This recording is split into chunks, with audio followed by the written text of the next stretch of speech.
আসসালামু আলাইকুম প্রিয় দর্শক, একটা শিরোনাম আপনাদেরকে আগে দেখাই। এটা প্রথম আলো থেকে নিয়েছি। শিরোনামটা হচ্ছে বিনা প্রতিদ্বন্দ্বিতায় বিএনপিপন্থী আইনজীবীদের বিজয়ী ঘোষণা।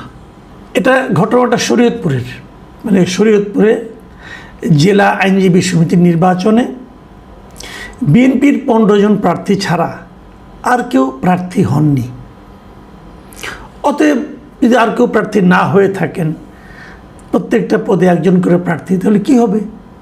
সবাই বিনা প্রতিদ্বন্দ্বিতায় নির্বাচিত হয়ে গিয়েছে।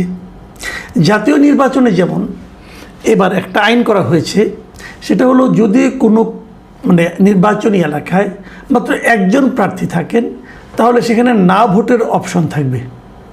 তো এটা তো জাতীয় নির্বাচনের ঘটনা, তাই না? আর এটা তো জাতীয় নির্বাচন নয়, এটা একটা আইনজীবী সমিতির নির্বাচন। তো সেখানে যদি একজন মাত্র প্রার্থী থাকে, তাহলে বিনা প্রতিদ্বন্দ্বিতায় নির্বাচিত হতেই পারে। এটা নিয়ে তো কারো আপত্তি থাকার কথা না, বরঞ্চ খুশি হতে পারেন যে একজন মাত্র লোক ছিল, অতএব ব্যালট পেপার ছাপাতে হয়নি, সবাই খরচও হয়নি, এবং নির্বাচনের জন্য যে খরচপাতি হয় সেটাও হয়নি। ভালো, অপচয় থেকে রক্ষা পাওয়া গেছে, জাতির অর্থনৈতিক অবস্থা এখন সামনের দিকে যাবে, এগুলি ভেবে আপনি কিন্তু মনে মনে শান্তি পেতে পারেন। কিন্তু এই শিরোনামের ভেতরে গেলে আপনি কি পাবেন? সেই ভেতরে যাওয়ার আগে আমি বরং আরেকটা পত্রিকার একটা শিরোনাম পড়ে শোনাই। সেটা হলো দৈনিক কালের কণ্ঠের শিরোনাম। কালের কণ্ঠের শিরোনামে কী আছে? যে মনোনয়ন দাখিলে বাধা, বিনা প্রতিদ্বন্দ্বিতায় জয়ী বিএনপিপন্থী আইনজীবীরা। এখন এই শিরোনামটা পড়ে আপনার কাছে একটু খটকা লাগছে না? যে মনোনয়ন দাখিলে বাধা কেন? কে কাকে বাধা দিল? অথবা বাধা দেওয়ার ফলে কি হলো?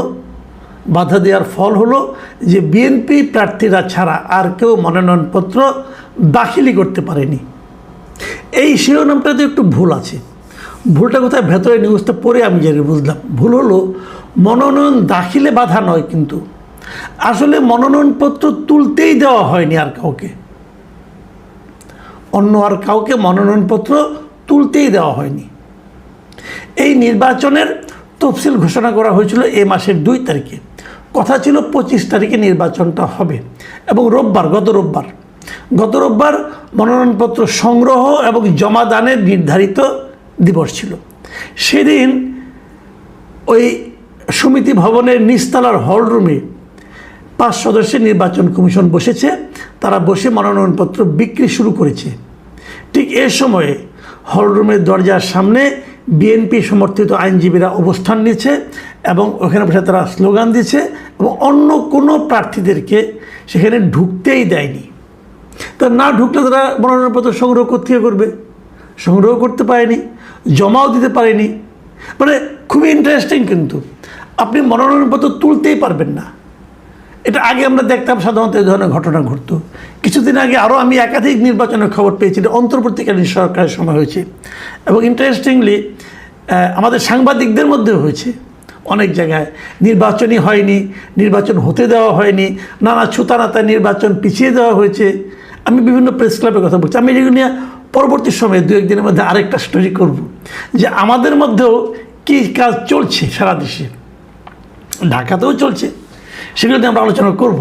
আগে আমি আইনজীবীদের পার্টটা শেষ করি আজকে। তো কেউ ঢুকতে পারেনি। আচ্ছা, আমি না বুঝি না, এত আধুনিক হয়ে গিয়েছে, তো এই মনোনয়নপত্রগুলো অনলাইনে জমা দিলে তার কোনো ঝামেলা থাকে না। অনলাইনে তারা বলে দিত এখান থেকে ফর্ম পাওয়া যাবে অনলাইনে ওয়েবসাইটে, দিয়ে তারপর সেখানে জমা দিয়ে দিবে। গভর্নেন্স তো শুরু হয়ে গেছে। এটা করলেই তাহলে তার এখানে সামনে দাঁড়ায় থাকতে পারে না কেউ, এবং দাঁড়ায় থেকেছে, কাউকে ঢুকতে দেয়নি। কিন্তু যখন অভিযোগ উঠেছে, তখন তারা আবার বলছে না, আমরা কোনো বাধা দেইনি, আসলে আমাদের প্রতি না তারা খুব শ্রদ্ধা দেখিয়েছে, আমাদের প্রতি শ্রদ্ধা দেখিয়ে তারা আর কেউ মনোনয়নপত্র নিতেই আসেনি। তারা ভেবেছে যে আমরা এত ভালো, এত যোগ্য, আমরা বিএনপি করি, আমাদের সরকার আছে, অতএব আমাদের চেয়ে যোগ্য আর কেউ থাকতে পারে না। এই যে মানসিকতাটা না, এটাকে কি বলে? এটা কি গণতন্ত্র বলে? অথচ আমরা কিন্তু এই গণতন্ত্রের জন্য অনেক দিন ধরে আন্দোলন করছি। এই বিএনপি একটা সঠিক ভোটের জন্য কতদিন ধরে আহাজারি করেছে, আন্দোলন করেছে। আর সেই বিএনপি যখন ক্ষমতায় এলো, আসার পর ওনার ক্ষমতার দাপট দেখিয়ে ওনার দলের সমর্থক হিসেবে পরিচিত বিভিন্ন ব্যক্তি, বিভিন্ন পেশাজীবী সংগঠন, তারা অন্য কাউকে নির্বাচনই করতে দিচ্ছে না, নির্বাচনে আসতেই দিচ্ছে না, এবং তারা নিজেরা বিনা প্রতিদ্বন্দ্বিতায় নির্বাচিত হয়ে যাচ্ছে। শরীয়তপুরে এই ঘটনা কিন্তু নতুন না। গত বছরও ফেব্রুয়ারি মাসে এক নির্বাচন হয়েছিল 2025 সালে এই শরীয়তপুরেই। সেবারও তারা আওয়ামী লীগের যারা প্রার্থী ছিল তাদেরকে, মানে যারা প্রার্থী হতে চেয়েছিল তাদেরকে মেরে পিটে বের করে দিয়েছে, কাউকে মনোনয়নপত্র জমা দিতে যায় নাই, নিজেরা তারা বিনা প্রতিদ্বন্দ্বিতায় নির্বাচিত হয়ে গেছে, কোনো ইলেকশনও হয় নাই। মোটামুটি শরীয়তপুরের মাটিতে এগুলি ঘটে যে আমাদের এরকম ইলেকশন হবে না। ইলেকশন হলে তো সমস্যা, কারণ ইলেকশন হলেই তো মনে করেন মনোমালিন্য হতে পারে। একজনের সঙ্গে একজন আপনার পাশে বসে সে কাজ করে, সেও তো ইলেকশন করবে, তার সঙ্গে আপনার একটা মনোমালিন্য হবে। দরকারটা কি? আমরা শান্তির সুশীতল পরিবেশ বজায় রাখবো, আমরা ইলেকশন করব, আর কাউকে মনোনয়নপত্র জমাও দিতে দেবো না, কোনো ব্যালট পেপার ছাপতে হবে না, কোনো খরচ হবে না, কোনো হইচই হবে না। কি শান্তিপূর্ণ নির্বাচন! এমন শান্তিপূর্ণ নির্বাচন কিন্তু আওয়ামী লীগ করেছিল 2014 সালে। সেটা নিয়ে কিন্তু আমরা অনেক আন্দোলন করেছি, অনেক ছি করেছি। তো আমরা কি শরীয়তপুরের এই আইনজীবীদের ব্যাপারে একটু ছি করতে পারবো? মনে হয় পারবো না, তাহলে অন্যায় হয়ে যেতে পারে। আমি বিএনপিকে বলি, ভাই এরা তো আপনাদেরই লোক, গত বছরও করেছে, এই বছরও করলো, পরপর দুবার করলো, আপনারা কিছু বলেননি। কেন বলেননি? তার মানে আপনারাও চেয়েছেন এভাবেই চলুক। বিভিন্ন পেশাজীবী সংগঠনে হয়তো আমাদেরকে এই দৃশ্যই আগামী দিনগুলিতে দেখতে হবে। আমরা জানি না কেন দেখতে হবে, আমরা বুঝতেই পারি না যে একটা সরকার যখন আসে সে কি কেবল দেশ চালানোর জন্য কেবল ওই সচিবালয়ে থাকবে, নাকি তার যারা অনুসারী সবার মধ্যেই তাদের মনোভাবের প্রতিফলন ঘটবে? হয়তো ঘটেছে, হয়তো শরীয়তপুরে যেটা করেছে এরা, এটাই হয়তো আমাদের সেন্ট্রালে বিএনপি ভাবছে এভাবে। আমরা জানি না 5 বছর পর নির্বাচনে এভাবে হবে কিনা, অন্য কেউ মনোনয়নপত্র সংগ্রহ করতে পারবে কিনা, অন্য কেউ মনোনয়নপত্র জমা দিতে পারবে কিনা, আমরা তো জানি না।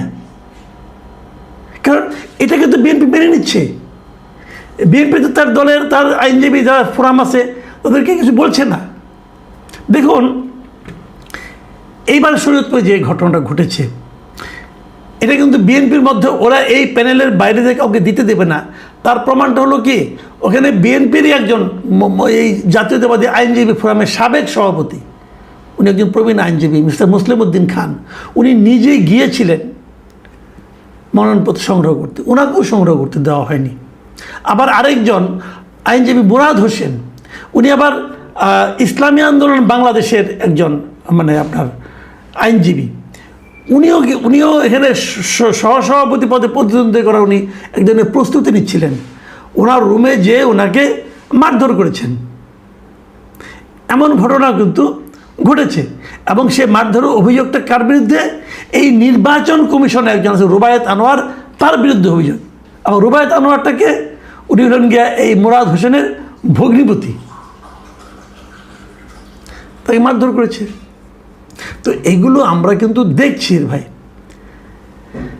আমি প্রথম আলো রিপোর্টারতে পাইলাম, ভেতরে একজন আওয়ামীপন্থী এক আইনজীবী রিপোর্টারকে বলেছে যে শরীয়তপুরের আইনজীবী সমিতির অধিকাংশ ভোটার আওয়ামী লীগ সমর্থিত। বিএনপিপন্থী আইনজীবীরা জানেন সবার অংশগ্রহণে ভোট হলে তারা জিততে পারবেন না, তাই 2 বছর ধরে আমাদের মনোনয়নপত্র সংগ্রহ করতে দেওয়া হচ্ছে না, রোববারও বাধা দেওয়া হয়েছে, অনেককে চেম্বারে গিয়ে গালিগালাজ ও হুমকি দেওয়া হয়েছে। এই যে আওয়ামী লীগের অভিযোগটা, এই অভিযোগটার ব্যাপারে আপনারা কী বলবেন? আমরা করিনি।